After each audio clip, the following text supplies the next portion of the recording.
Bonjour à toutes et à tous et bienvenue dans cette séance de présentation d'options du latin en troisième et quatrième année. Je suis Monsieur Collin, professeur de latin au collège et c'est moi qui vais donc vous guider ici pour les 2 prochaines années. Alors, tout d'abord, je vous propose de dégrossir quelques fausses idées que l'on pourrait avoir par rapport au cours de latin. Premièrement, tu vas te dire c'est difficile. Bah, bon, allez, le plus dur est derrière toi. En première, deuxième, on a déjà vu ensemble les déclinaisons, les conjugaisons, bref, le fonctionnement du latin, ça ne change pas. Donc, le premier pas est déjà fait.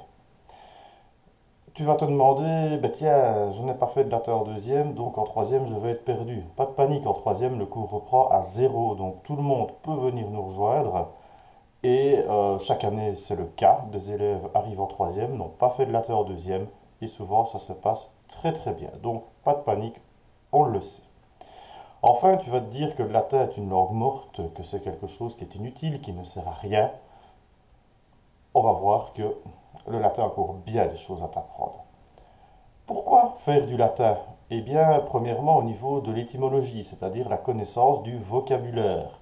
Cela va te permettre d'orthographier correctement un mot français. Digitus le doigt, ben voilà pourquoi le mot doigt prend G et T à la fin en français. Corpus le corps, voilà pourquoi ce mot prend PS à la fin en français. Donc premièrement, une utilité au niveau de l'orthographe. Deuxièmement, le cours de latin va te permettre de comprendre la signification d'un mot inconnu sans devoir aller systématiquement ouvrir ton dictionnaire. Une prédiction, prae plus dicere, il s'agit donc de dire quelque chose en avance. Une médiane, medius qui est au milieu, est une ligne donc qui passe au milieu d'un côté. Et ainsi de suite, ce ne sont ici que quelques petits exemples. Le latin sera utile également dans l'apprentissage des langues. Effectivement, le latin a donné naissance, tu le sais, à de nombreuses langues, le français, l'italien, l'espagnol, le portugais. Eh bien, quand tu connais le latin, tu as une facilité déconcertante par la suite à apprendre l'une de ces langues, tant du point de vue du vocabulaire que du point de vue de la syntaxe, c'est-à-dire la construction des phrases. Certaines règles, d'ailleurs, se prend le cas du pronom relatif, sont les mêmes en latin et en allemand. Donc, voilà déjà une belle longueur d'avance pour apprendre une langue moderne. Ensuite, le latin te sera également utile au niveau de la culture. La culture que les anciens, grecs et romains, ont laissée et qui est toujours bien présente chez nous au XXIe siècle.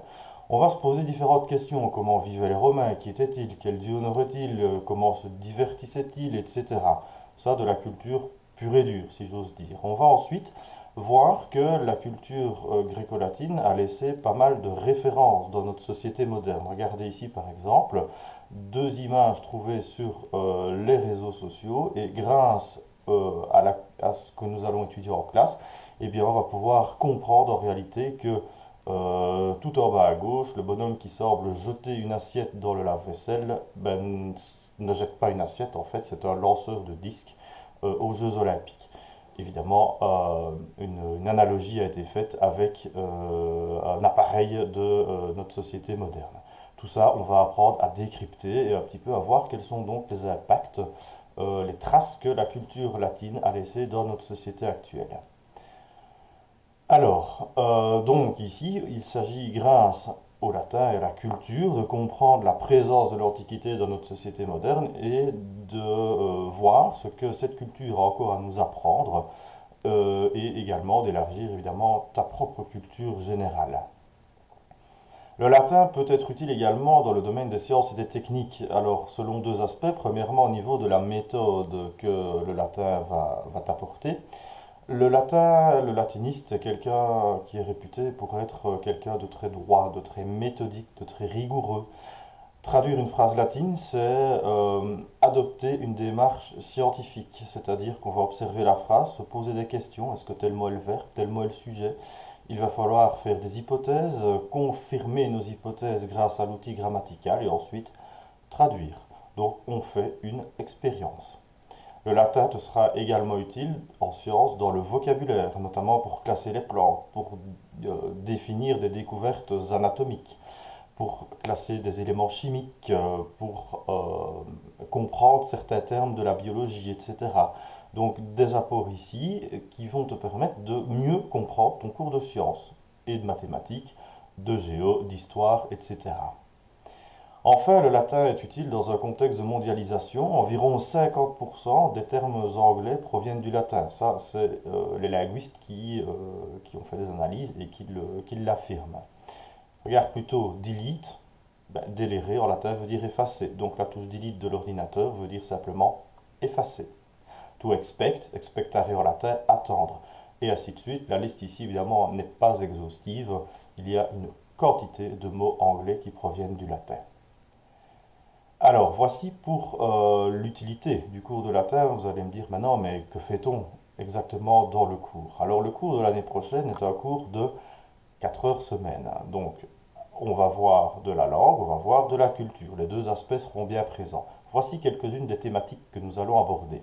Premièrement, la journée d'un jeune Romain. Il va s'agir de suivre un jeune Romain du lever au coucher du soleil pour voir un petit peu l'environnement dans lequel il vit, voir la journée qu'il va traverser en passant par l'école, en passant par la famille.